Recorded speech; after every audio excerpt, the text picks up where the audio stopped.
Hey guys, welcome back to Let's Play Persona 3 Portable. This is KaffeineGaming.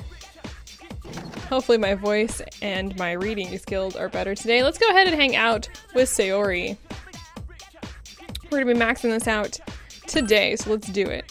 Good, there was something I wanted to talk to you about. We should go then. Yep, we're done with this one. Alright, we're in the library today. You did your duties as a library committee member. None of the students are actively avoiding Sayori, but a few of them seem to be friendly with her.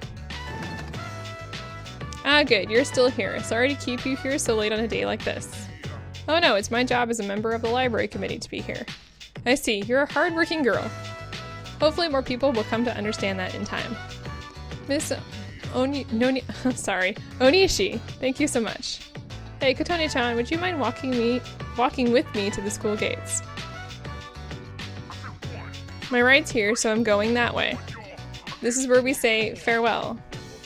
You can say either one, and I'm gonna say, aren't you being melodramatic? This is my last day here at GeckoCon. I'm leaving for that private school I told you about tonight.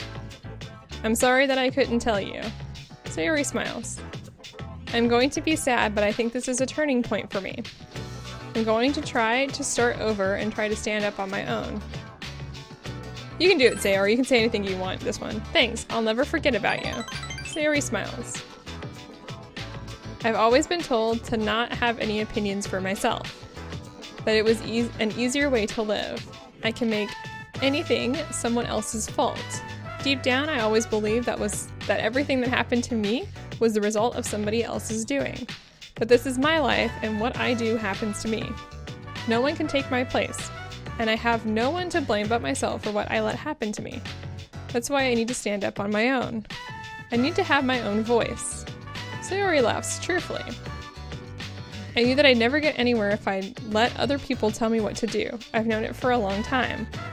But I had no one to give me the final push that I needed. And I was too scared to accept it, even if I did have somebody to help me. But you pushed me forward along with all the fears I had. That's why I was able to do this. Sayori takes her cell phone out of her pocket. You can hear her voice being played from it. This is Sayori Hasegawa of Class 2C. It seems to be a recording of the school announcement. Heh, I made a recording of the announcement as I was making it. Whenever I feel scared or discouraged, I'm going to listen to it. I was brave and spoke my own mind, and you helped me find that courage. I'm sure that this will give me the strength whenever I need it. I want you to remember this too. Please remember that it's because of you that I was able to do my best. You saved me. So please take this. Alright, we got the PA recording from her. And saved it to her own cell phone apparently. Lastly, let's shake hands. Sayori's hand is warm. You tightly clasp her trembling hand. Alright, so we max out the Hermit social link today. We're not done yet, so I want to there's like at least one following comment that I'd like to say. So we can make Arabaki now.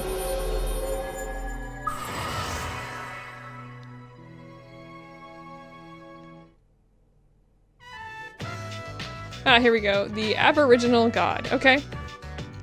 Do you remember your first love? Mine was my uncle. I mean, I was a little girl. It's not that unusual, right? It's why I wanted to hurry up and become an adult. Every night I would pray to the stars that I wanted to be a grown-up. Now I look back at my childhood and laugh. I wish I could go back to those innocent times. Maybe it's for the best that one's first love almost never comes true. Well then, I'm gonna go. Thank you, goodbye. Yeah, so she kind of alludes to it throughout the social link that something happened that drove a wedge between her and her parents, and that was it. That she had fallen in love with her uncle as a child. Which, I don't know, kind of seems weird because it's not a big deal. Like, she was a child. Iwatodai Station Strip Mall overrun with apathy syndrome victims. Now back to the studio for more news. Oh dear. Alright, let's go ahead and talk to Shuji. Well, your exams are over now, so we should focus on the task at hand. Only one shadow remains. This will be the final battle. The fate of the town rests in your hands. I believe in you. Good luck. Well, there was no jokes in that. Let's talk to Aegis. When cornered, an enemy will fight at its fiercest. This is a basic premise of warfare. Only one shadow remains. I am sure that this will be the toughest battle of all. Please make sure you are prepared for it. And yeah, she's not wrong. She's not wrong in the least. My training is going awesome. I feel like I've awakened something inside of me.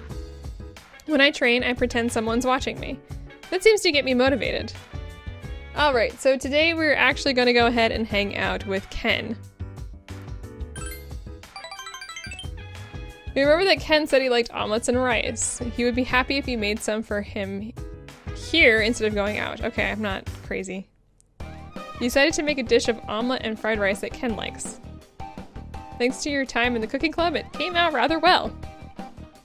Huh? Is this for me? Katone-san.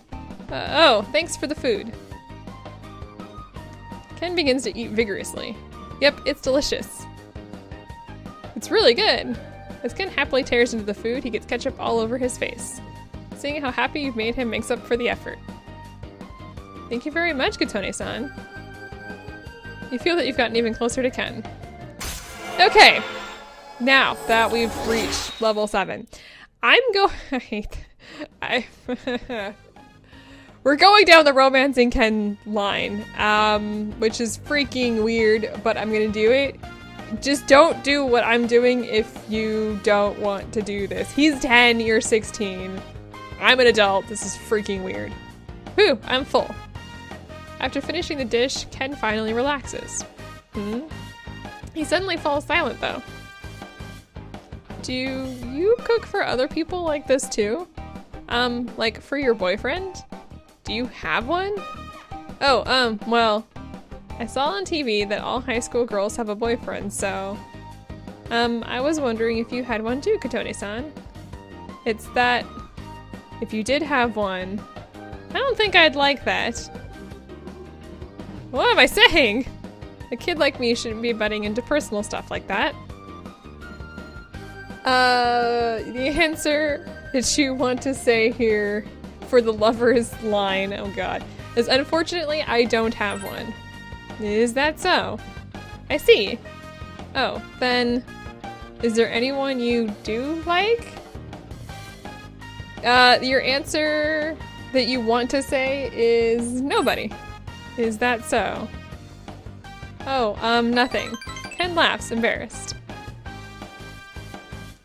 If I said that I liked you, would that bother you? You want to say, not at all. These are the 3 flags that you have to do to continue this social link on with the lovers, lovers line. I'm sorry, I shouldn't have asked you something so weird. Oh, thank you for the food. It was delicious. You quietly chatted with Ken until the late evening. I don't think you were doing much chatting with Ken, quite frankly. I think he was probably just staring at you awkwardly, because that's how this works! Oh gosh, okay. Let's begin, class. Ahi-anai. Tetragrammation? I don't remember. I think I looked this up, but I don't even remember what it was for. We've covered the times of magical growth, and now we've just about reached the modern age.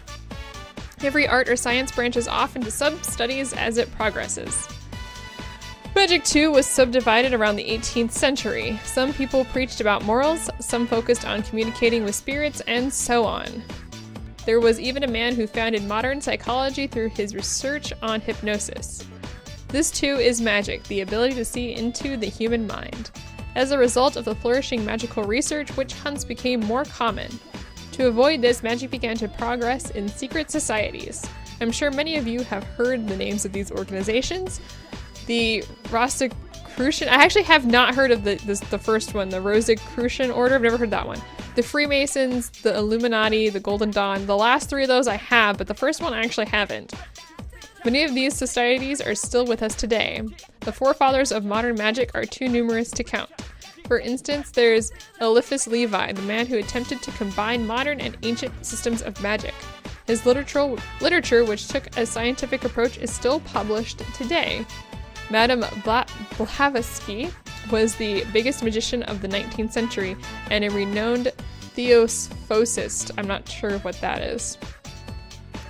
Many magical societies have stemmed from the Theosophical Society that she founded. Mesmer opened the path to psychology in his studies on life energy.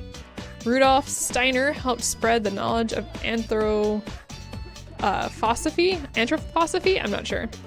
Then there was Aleister Crowley, of course, the 20th century Grand Magician, who was a nut job and did numerous things that I don't care to mention. And Gurdjieff, a mystic who taught his students the fourth way. I've never heard of that either. All of them had incredible stores of knowledge. Are you all listening? You're not frozen with fear, I trust. Ehehe. I test you to see how well you've been paying attention. Get it wrong and your zodiac sign will change. Aha, Adonai tetragrammation. Who to choose? Ah, Katone, I ask thee.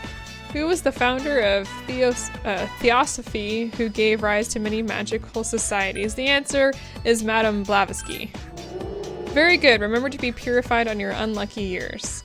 Now then, the magical arts progress even further with practical use. The knowledge spread by the people we've discussed today. You've given the correct answer! Hooray! That guy talks too long. Alright, lunchtime. Who wants to talk to us? Student council. Alright, looks like we can max out Hidetoshi's line. But before we even do that, we're gonna be doing some other stuff. Hey, I guess let's talk to her first. Sorry, I was thinking. I was considering what I might learn by attending school. But that is irrelevant. I don't know what she means by that. Anyway, we're gonna go hang out with Akihiko today. It's been a while.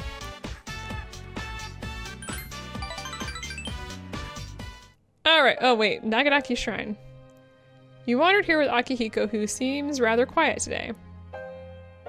Thanks for coming out today. You want to say I'm happy to be with you. I see. Why are you so... Akihiko seems to be at a loss. Akihiko looks down at the ground. If you don't mind, can I ask you about something? You can say anything you want here. I'm gonna say yes, of course. I haven't been able to get it all arranged in my own head, though. Akihiko slowly begins speaking. I've told you a little before about Miki, my younger sister who I couldn't save. I was the only person she had. There weren't any kids around her age at the orphanage, so she didn't have any friends. She'd always tag along after me and call me Big Bro all the time. Akihiko bites down on his lip. Why did she have to die? She was so small, she never knew her parents' faces or had good food to eat, or got to have any toys. She had nothing. Isn't there some saying, like, about how being alive is a kind of sin? Akihiko's lips are trembling. You want to say that's not true. Katone? Akihiko's voice is trembling. She's dead and gone. I understand that, and I've accepted it. But I can't do anything about the anger and sadness that I feel. I have to live with that for the rest of my life. Here's what I wanted to tell you. I thought I wanted you to help me bear the burden. I know it's terrible of me to ask this of you. I'm sorry. Akihiko hides his face from you in his pain. Why did he tell you about this? He sends Akihiko's faint affection towards you. Okay, so yeah, I think it's kind of alluded to. I'm not sure if he ever actively says it, but Miki died in a fire. And they basically, when he was really young and she was really young, and they wouldn't let him go in to save her. I might be seeing Miki in you. But if that's not what it is, then these feelings I have... Why don't we start heading back home? We should get back. We are like right there to Akihiko's romance, but we're not there yet. Hey. Hey! The lost are increasing, huh? That makes me think that a shadow is coming. But this will be the last one, right? So let's do our best. Yes, it will be the last one. Let's go ahead and talk to some people here before we're gonna go to bed tonight because it's Friday and we can't make money and there's something else to do. The internet isn't just for information anymore. It's become an important tool for communication. Every day, all around the world, people are making new friends and keeping in touch with old ones. Please remember that the next time you go online. Hi guys! How are you doing today? Oh, where's Ken? There's Ken. I received a compliment from Ikutsuki-san the other day. He told me I was doing well for an elementary school student. That made me really happy. Is it just me, or is Akihiko-san different now? No, I agree. Instead of getting all depressed when Shinjiro was in critical condition, Akihiko-senpai got a lot stronger. Shinjiro-san was amazing, but so is Akihiko-san now. I can't wait until I can see them fight together again. We'd like to apologize for the last report saying apathy syndrome victims had overrun the mall. In light of the high number of viewer complaints, the reporter responsible has been suspended. Whoops! We're gonna go ahead and sleep this evening. The large reason we're gonna do that is because there's nothing else to do. If you don't have any of your stats maxed, work on those. But you probably should by now. Just throwing that out there. What's happening? Yukari is working alone at a desk. Oh, sorry. No one was here, so I figured it'd be okay. It's rare for you to be here. Is it for archery club? Yes, the teacher asked for a report. I see. Then you must be busy. Not really. At least not compared to you. I wanted to ask you something. Yes? Senpai, why did you decide to fight? Well, I guess you could say it's my way of atoning for the past. I see. Well, in my case, I don't really have a reason anymore, if I'm being honest. I know the whole story about my father now. But I was thinking maybe I could erase the mistakes he left behind. I guess I should have thought about this earlier, huh? Why didn't I question myself sooner? What's done is done. But it seems like everyone has their own reason for fighting. In the end, defeating the shadows is all that really matters, isn't it? What are you trying to say? I'm not exactly sure. It'll all be over after the next full moon, but I'll probably still be trying to figure it out. Maybe so. But at least then we'll be able to return to a normal school life. The student council members will be here soon. If you want to talk later, let me know. No, that's okay. Thanks for listening. They both have bows on the front of their shirts. The Mitsuru's is bigger and more red. Anyway, let's do one more thing today. Was that Yucatan who just came out of that room? I wonder why she was in there. Seems like she was having a bad day. Yeah, we're gonna go ahead and max out the cooking club. So where is Fuka? Let's do this. Okay, then let's go. Woohoo! Let's see what we got here. Gakukan High School Home Economics Room. Kotone-chan, why don't we make this together today? Ta-da! It's a decorated cake. The notebook that Fuka held out to you has a detailed recipe written in Fuka's handwriting. She's even drawn a picture of it. It seems to be a whole cake with tons of fruit on it. Let's make a small one and split it. I'm really looking forward to it. You decide to make a fruit-filled cake together. Flour, use a sifter for this, right? To use the sifter, Fuka is consulting her notes while meticulously going through each step. 60 grams of sugar. Oh, this is salt. Fuka is slowly making progress and checking each ingredient. This must be the method of cooking for those who aren't good at it that Fuka invented. A fragrant aroma is wafting from the oven. Wow, it came out so nice. It's so fluffy. Now to decorate it. Whipped cream and fruits are put between the layers. That reminds me, I bought a chocolate plate too. Can you write something on it, Kotone-chan? You can say anything you want here. I'm gonna say, what should I write on it? How about congratulations or you did your best? Wait, that's what I want to hear. Fuka's laughing. What should you write? I'm gonna put friends forever. Friends! Thanks, this is one really delightful cake. Fuka seems happy. Should we eat this at the dorm? If you don't mind, come to my room. You can say anything you want for the cake, by the way. Alright, we're in Fuka's room. And green curtains. Here's your drink. It would have been nice if we had some candles, too. Well then, let's eat. This is delicious. I bet it tastes just as good as the ones they sell in the stores. The cake is a little too hard and the whipped cream is kind of watery. But Fuka is happily eating it. I'll never forget the flavor of this cake I made with you, Kotone-chan. Thank you. That's right, there's another reason why I had you come to my room. I want you to have this. You received something from Fuka. We got headphones. Since you're always listening to music, I thought you might like these. Remember how I told you that I was pretty good with mechanical devices? I wanted to thank you with something that I'm good at. No, it's not because I want to repay you for your kindness. I just wanted to give that to you. I felt that I just really wanted you to enjoy them. You're a precious friend of mine, after all. We replaced your old headphones with the ones Fuka gave you. The sound is amazing! The technology she used must be revolutionary. Oh, these are amazing. It's nothing, really. It's just a hobby of mine. Feel free to use them if you'd like. Fuka seems happy. Yep, so she gives you some headphones that, like, the sound is amazing out of. Which is pretty cool, actually. Probably better than Beats headphones. Ha! I don't generally get to poke fun at anything. Skathok, I'm guessing? I don't know how to pronounce the name of this persona.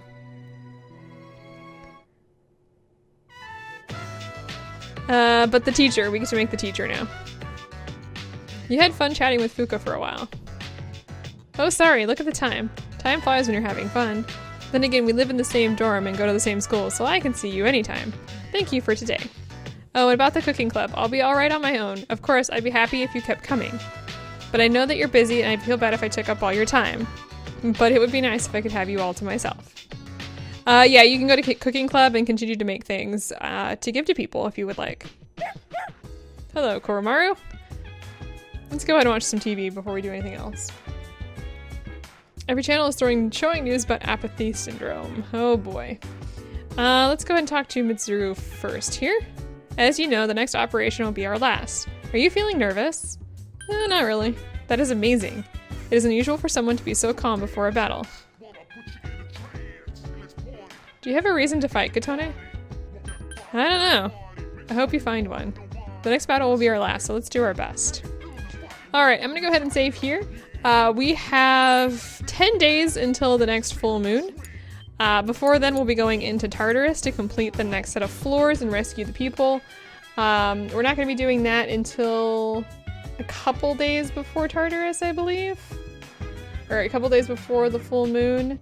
About 4 days before the full moon. So we have a little bit of time. So I hope you guys enjoyed this episode, and I will see you guys next time when we can continue finishing up all of these social links. We got lots of social links to do next time and the time after that, so I hope to see you then.